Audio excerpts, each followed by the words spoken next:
Bom, vamos tentar resumir o que a gente viu até aqui nesse capítulo, a teoria, com o funcionamento do simplex, certo? Vou tentar fazer isso usando um exemplo e depois generalizar. Então, consideramos esse exemplo de programação linear aqui. No gráfico, eu estou representando na região achurada o conjunto viável e aqui, de verde, o coeficiente da função objetiva. Tá? O conjunto viável, que é a região achurada, é um conjunto convexo, porque quando eu pego quaisquer dois pontos desse conjunto e olho para o segmento entre esses dois pontos, ele também está dentro do conjunto. Certo? Foi uma das primeiras propriedades que a gente viu falando de convexidade. Para a gente resolver pelo simplex, nós acrescentamos as variáveis de folga, x3, x4, x5, em cada uma das restrições. Essas variáveis têm uma interpretação nesse desenho. Tá? Então, os pontos com as 5 coordenadas que têm o x3 igual a 0 são aqueles que se projetam sobre essa reta, né? E assim vai. Vocês já sabem disso. Esse conjunto, na forma padrão, que agora é um conjunto com igualdades, ele também é convexo. Isso também a gente demonstrou nas notas de aula. Certo?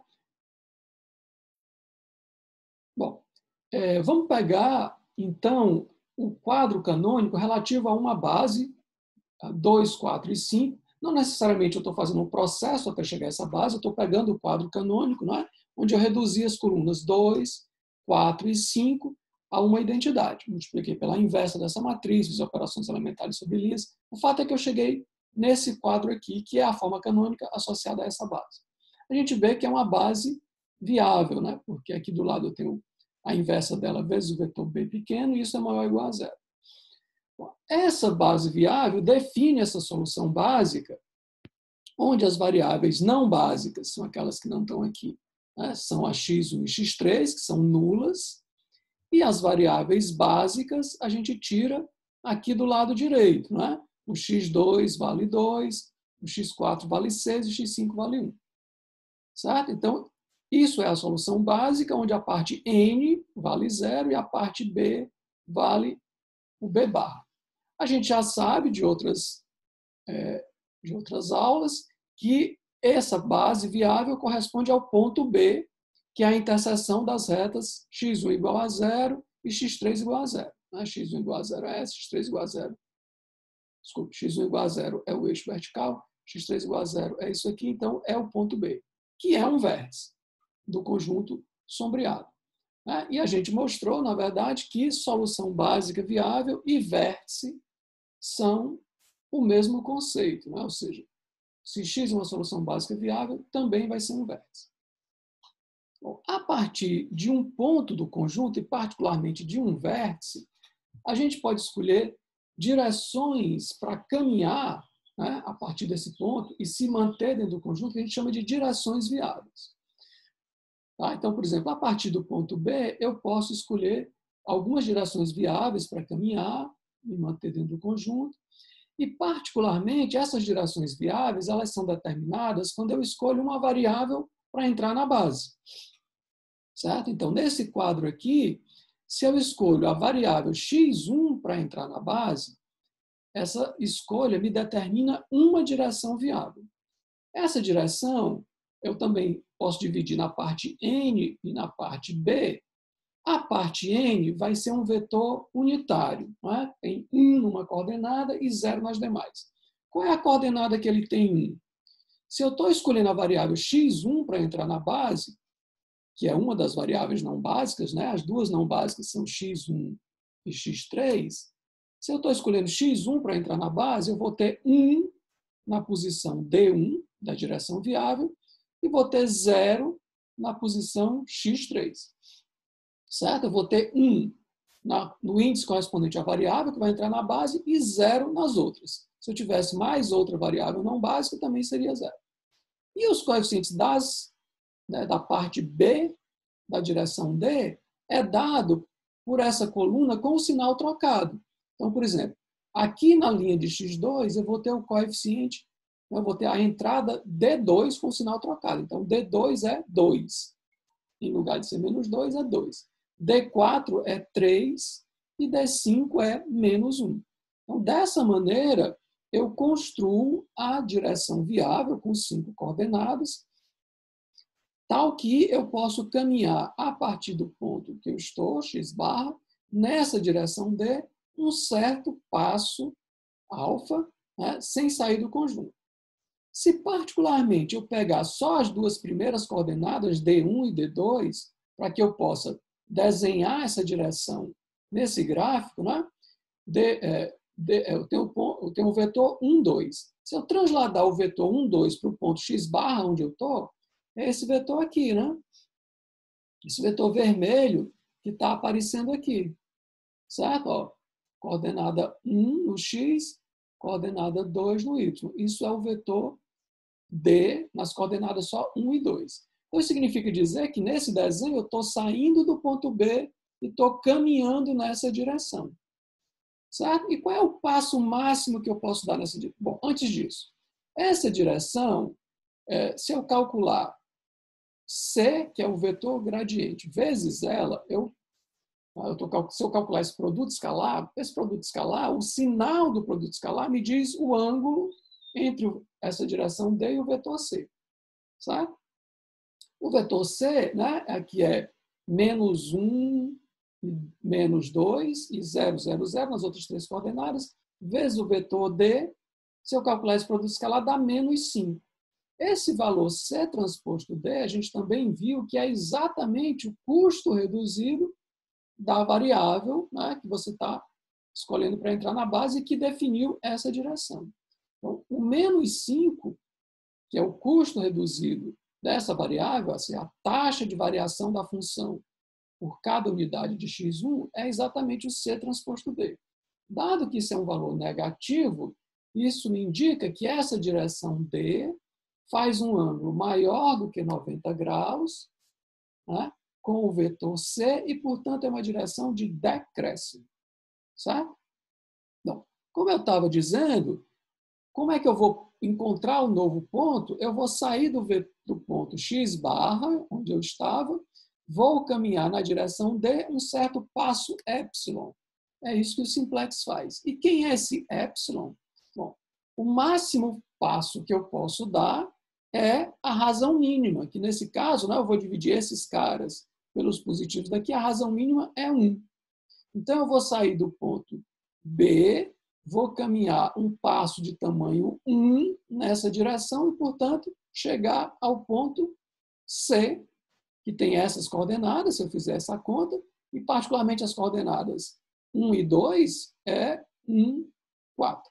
Né? x1, chapéu, x2, chapéu é 1, 4, mostrando que eu cheguei no ponto C. Isso que eu fiz aqui dessa maneira, né, é o que a gente faz no Tableau, quando eu entro com a variável x1 na base e saio com a variável x2 da base. Eu obtenho, eu saio com a variável x5 da base. Né? Eu saio com a variável x5 da base.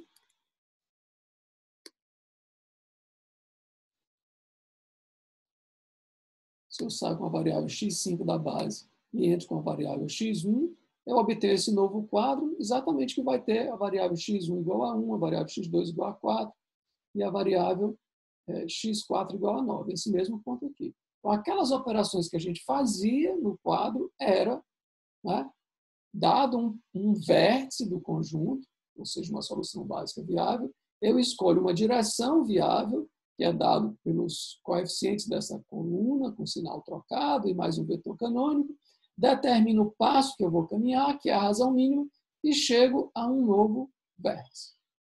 Tá? Para exemplificar de novo, né, vamos, olhando para uma outra direção, vamos considerar o mesmo ponto B, ou seja, a mesma base, 2, 4 e 5, certo? A gente já sabe que o ponto x barra é obtido anulando as variáveis não básicas, né, e pegando as variáveis básicas daqui.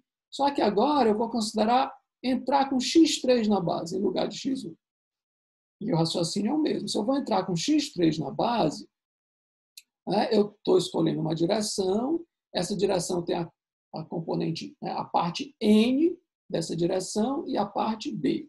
A parte N, que é x1 e x3, vai ser um vetor unitário que vai ter 1 na posição 3, certo? 1 na posição 3, que é a variável que eu estou entrando na base, e 0 nas outras variáveis não básicas, no caso aqui, D1.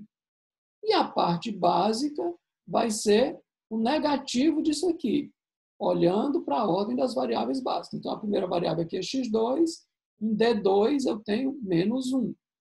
x4 eu tenho 2, em D4 eu tenho menos 2, em x5 eu tenho menos 1 aqui, vai ser menos 1, que é 1. Então, essa é a direção, certo? Se eu olhar só para as primeiras duas coordenadas, para eu poder desenhar essa direção no desenho, é 0, menos 1. Então, eu estou daqui no ponto B e estou caminhando nessa direção. Né? Eu transladei 0, menos 1, esse vetor aqui, eu transladei para o vetor B para dizer que eu vou caminhar nessa direção a partir do vetor B. Nesse momento aqui.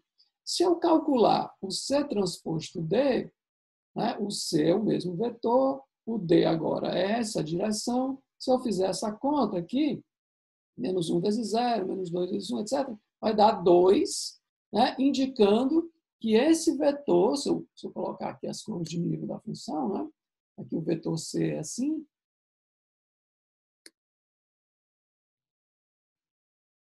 né, o vetor C é assim, para cá, tá certo? E aqui eu estou vendo que essa direção dela forma um ângulo menor do que 90 com o vetor C.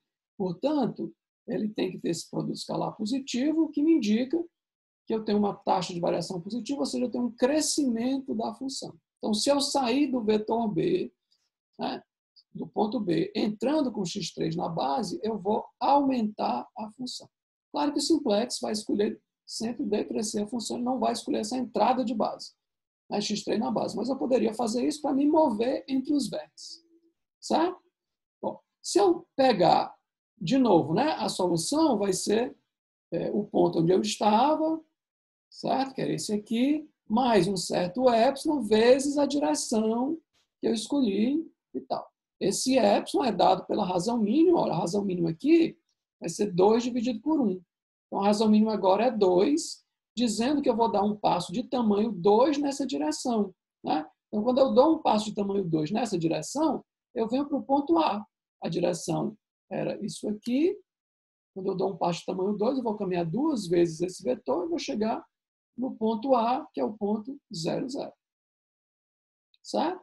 Bom, e era a mesma coisa de eu ter feito, né, entrado com a variável x3 e saído com a variável x2, como a gente faz no simplex.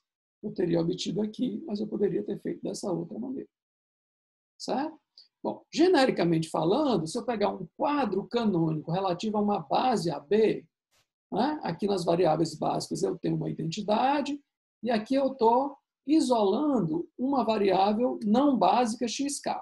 Digamos que ela é a sésima variável não básica. Sei lá, xk é 10, mas ela é a segunda não básica. Então, o S é 2. Certo? Aqui eu tenho a coluna dessa variável atualizada e aqui eu tenho o custo reduzido dessa variável. Certo? Então, esse tabuleau corresponde a uma solução básica, que é um vértice, né, onde as coordenadas não básicas são nulas e as coordenadas básicas é o vetor B bar. A gente já sabia disso desde o princípio.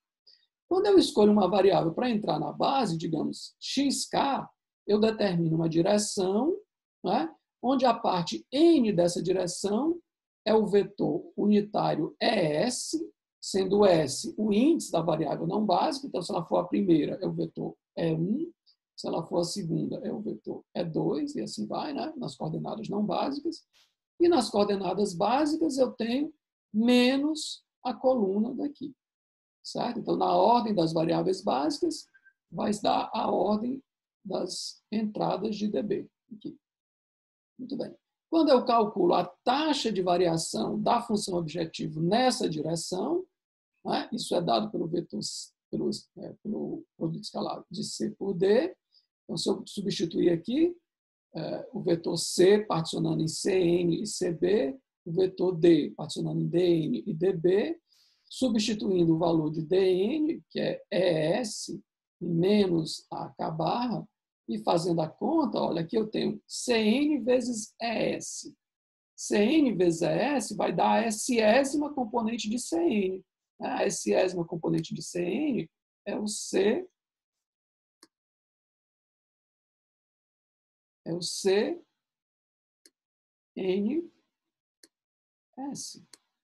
CNS é a S-ésima componente de Cn, mas o CNS é o CK, certo? Aqui eu tenho CB vezes menos AK, dá menos CB vezes AK, lembrando, AK barra, lembrando que o A barra K é AB menos 1 vezes AK. Ou seja, isso aqui é o valor do custo reduzido. Então, a taxa de variação é o valor do custo reduzido e mede, o sinal dessa taxa de variação, ela me indica o ângulo entre C e D, sabendo se é uma direção de crescimento ou de decrescimento da função. Certo? Descoberto a direção para caminhar, eu vou dar um passo de tamanho epsilon a partir do ponto que eu estou, na direção D, certo? Esse passo de tamanho epsilon que eu posso dar sem sair do conjunto, o máximo é dado pela razão mínima, digamos que a razão mínima aconteça aqui na linha R, eu vou dividir esses caras pelos positivos daqui, então digamos que aconteça na linha R, fica BR sobre a RK, né, só pelos positivos. Se não tiver nenhum positivo, né, eu não posso calcular essa razão mínima, significa dizer que eu posso dar um passo epsilon de tamanho arbitrário, isso é uma direção de recessão, é uma direção viável de recessão, mas se eu tivesse passo limitado, tá certo? Substituindo aqui, né, o xn é 0, o xb é b barra, o epsilon é isso aqui, o dn é o vetor canônico, é S, o dB é menos AK. Se eu destrinchar isso aqui, fizer as contas, né, distribuir aqui, ó, 0 nas primeiras componentes, B1, etc., BR, BN, o tamanho do passo. Aqui eu tenho o vetor ES, que vai ter 1 na posição S, né, que é a S-ésima componente não básica. E aqui eu tenho a coluna AK, A1K, A2K, RK, etc. Se eu fizer essa continha, particularmente eu vou individualizar dois valores, né? Esse valor aqui vai dar 0 mais BR sobre RK vezes 1. Então, esse valor aqui fica BR sobre RK, que é o valor da variável que está entrando na base, era 0 e passa a ser isso aqui. Tá? Esse valor aqui da variável Résima básica fica BR mais esse cara vezes a RK. Eu posso cortar a RK com a RK, fica BR menos BR, que é 0. A Résima variável básica passa a ser 0 agora. E as outras variáveis básicas, né, vão ter o valor B1 barra mais BR, ARK vezes menos A1K, vai ser um valor maior ou igual a 0, porque o tamanho do passo que eu estou dando faz com que essas variáveis continuem maiores ou iguais a 0. E aí, esse valor que eu obtenho é o mesmo que eu obtenho quando eu faço a mudança de base e chego ao novo quadro. Né? Ao novo quadro, quando eu olho para esses valores aqui vão ser esses valores aqui. Né? A variável que passa a ser básica, a xk vai ter esse valor aqui, e as outras variáveis básicas, que são essa e essas daqui, vão ter esses valores aqui. Vocês podem olhar para essa expressão nas partes anteriores, para a gente ver do simplex, e ver que é exatamente isso que eu estou fazendo. Ok?